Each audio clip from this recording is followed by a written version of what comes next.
Hello friends, welcome back to my channel স্মৃতিতে blogs.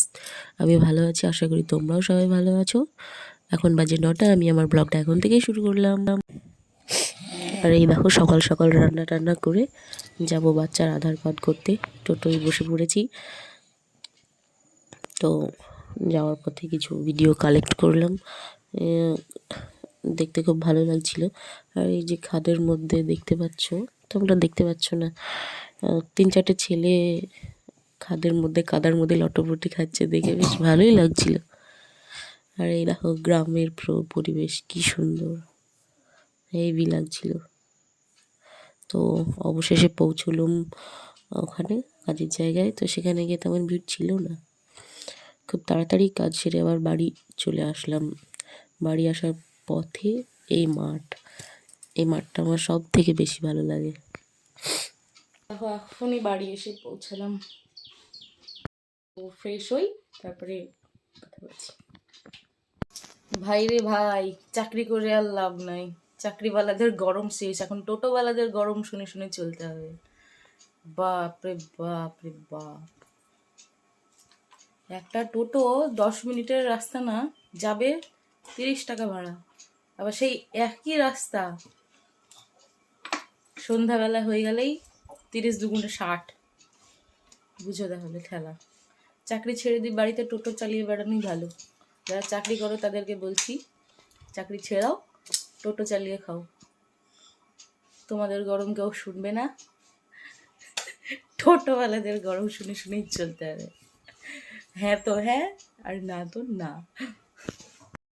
গিয়েছিলাম বাচ্চার আধার লিঙ্ক করাতে, তো 15 মিনিটের হবে রাস্তা, হয়তো 40 টাকা ভাড়া, তাও হলো না, 50 টাকা নেবো, তাই দিয়ে আসলাম। আবার সেই রাস্তা থেকে ঘুরে আসলাম 20 টাকাতে। তাহলে বুঝো মা। আরে দেখো, এ দেখো, এ দেখো, মেয়ে সাজার শখ হয়েছে, তোকে মেয়ে সাজিয়ে দেবো। আবার শাড়ি পরি দেবো, লুঙ্গি পরা কিন্তু আর হবে না।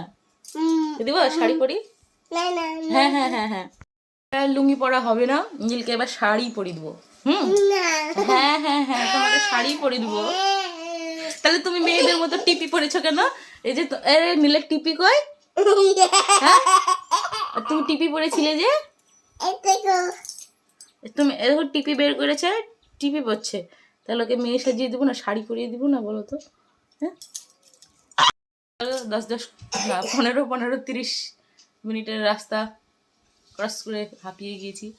তো এবার একটু ঘুম দিব ভাবছি, সকালবেলায় ভাত টাত খেয়ে দৌড়ে দৌড়ে গিয়েছি। তো নেংকু দেখে নিলাম, সবাই দেখে নিল। চলো আবার পরে দেখা হচ্ছে। এই দেখো এখন বাজে 9টা, তো এখন যাবো রান্নাঘরে আলু ভাজা করতে। আজ রাত্রে আলু ভাজা আর মুড়ি খাবো, তো সেই জন্য যাই করি। গিয়ে সারাদিন তো ঘুমিয়েই কাটালাম, দুটোর পর থেকে। তো যাই এবার খাবার দাবার করি। তো এই দেখো আলু কুটতে বসে পড়েছি, আর আমার হেল্পার আমায় সাহায্য করছে, দেখতেই পাচ্ছ। এখন ও রান্না করবে, আমাকে আর দেবে না। তো অবশেষে আলু বসিয়েই দিয়েছি। কে কে এইভাবে আলু ভাজা খাও বলো? ঝরঝরে আলু ভাজা, অল্প তেলেই হয়ে যায় এই আলু ভাজা, তো আমার ভীষণ প্রিয়। তো আজকে আর রুটি করবো না, আলু ভাজা আর মুড়ি দিয়েই ডিনার কমপ্লিট করব।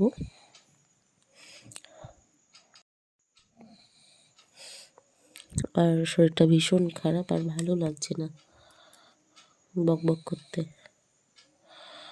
তো এই দেখো চুপচাপ দাঁড়িয়ে রান্না করছি, রান্না হলেই খেয়ে নেবো, আর তার সইছে না, সেই দুপুরবেলায় খেয়েছি। এমন আলু ভাজা আমায় যদি কেউ 1 কড়া দিয়ে দেয়, আমি সঙ্গে সঙ্গে খেয়ে নেব, খুব ভালো লাগে। তো আজকের ব্লগটা এই পর্যন্তই। সবাই প্লিজ সাবস্ক্রাইব করে দিও আমার চ্যানেলটা, প্লিজ।